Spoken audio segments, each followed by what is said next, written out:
بسم الله الرحمن الرحيم والصلاة والسلام على خير خلق الله سيدنا محمد عليه أفضل الصلاة والسلام. سبحانك ربي لا إله إلا أنت إن كنت من الظالمين. روتين النهاردة روتين جديد، تحفيزي، روتين تنظيف البيت بأكمله استعدادا لعيد رمضان الكريم. كل عام وأنتم بخير جميعا. شايفين طبعا روتين غسل السجاد والتنظيف البيت كله. ولازم حبيبي ورفيقي ونور عيني دودي لازم يبقى مشرفني طبعا في الموضوع. انا صحيت بدري عشان خاطر ما يشوفنيش وانا بنظف، عشان المية خايفة احسن يتزحلق ولا حاجة. برضو حسني وانا بنظف وبرضو جي ورايا. ازاي متقوليش يا ماما انك انت بتنظفي وبتغسلي في السجاد؟ انا طبعا باخد السجاد وافرشه كده في عند البوابة تحت في وش الباب، وبفتح عليه المية وبالخرطوم زي ما انتم شايفين كده. دي عادتي في الأعياد والمناسبات وعادات التنظيف في استقبال لعيد رمضان أو عيد الأضحى وبداية الدراسة. دي عادة متعودة عليها من ساعة ما أنا سكنت في البيت. ربنا يا رب يبارك لكم كلكم في بيوتكم، يجعلها يا رب إن شاء الله قصر من قصور الجنة، ويهبكم أفضل منه في الآخر إن شاء الله بإذن الله. يجعل ليكم إن شاء الله الآخرة كلكم، يبني ليكم قصر من قصور الجنة في الآخر إن شاء الله بإذن الله تعالى. ادعوا النهاردة إن شاء الله لعل إن هو تكون ليلة القدر يا جماعة، يوم 27. وزي ما اتفق الصحابة إنه بيقولوا إن اتفق الصحابة إنه بيقولوا هو يعني كان عندهم أكتر يعني احتمالية إن هو يوم 27 من أكتر الأيام اللي هي أكد عليها النبي احتمال إن يكون ليلة القدر في هذه اليوم بالذات. لكن هو ممكن يبقى في يوم فردي، بس يوم 27 بقى اعملوا كل ما بدلكم فيه إن شاء الله ربنا يكرمكم بالدعاء ويغير أقداركم جميعا للأفضل والأحسن والمفيد، ويجعل قدركم السنة اللي جاية أفضل من قدر السنة دي، ورزقكم واسع ووفير بإذن الله تعالى.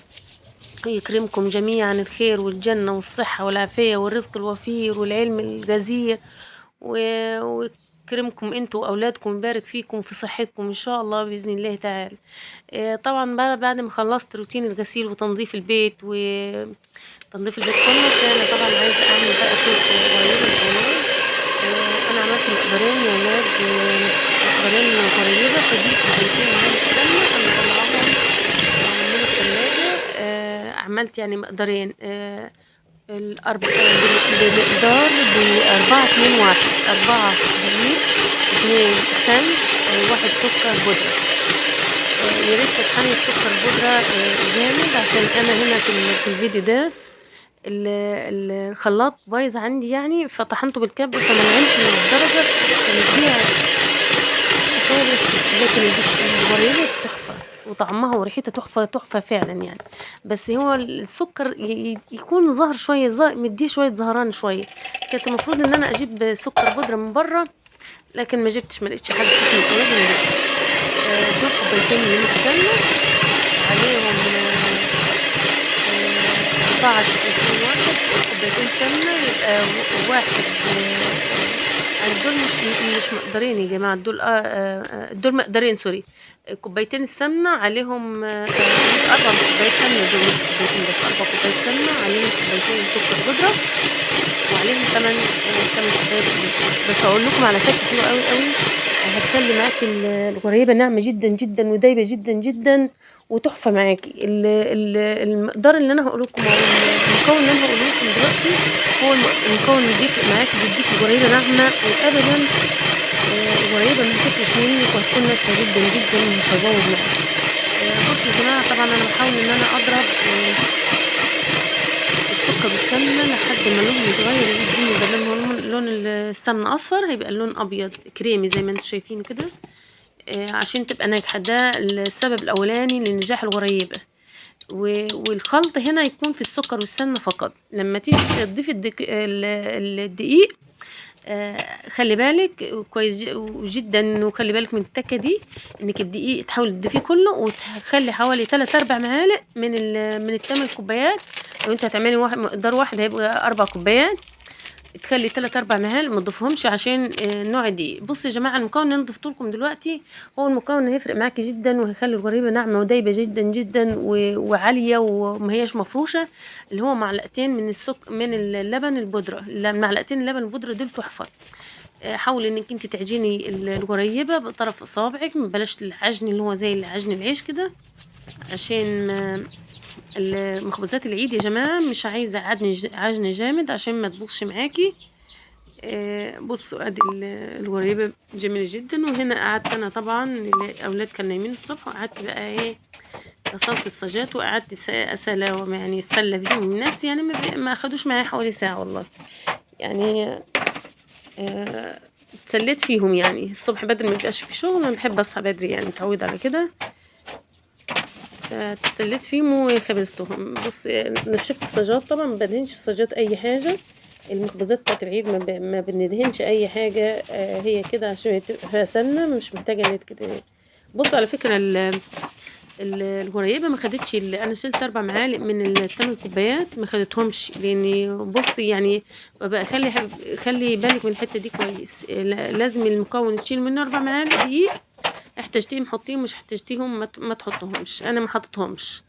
والغريبه دي ناجحه جدا جدا معايا يا جماعه.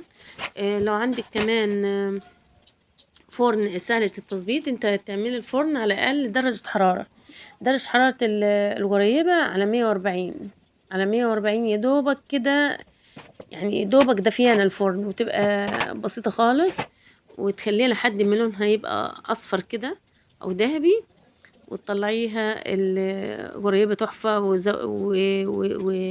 وزينيها بقى، حط لها زبيب، حط لها عين جمل، حط لها فستق، حط لها اي حاجة بقى.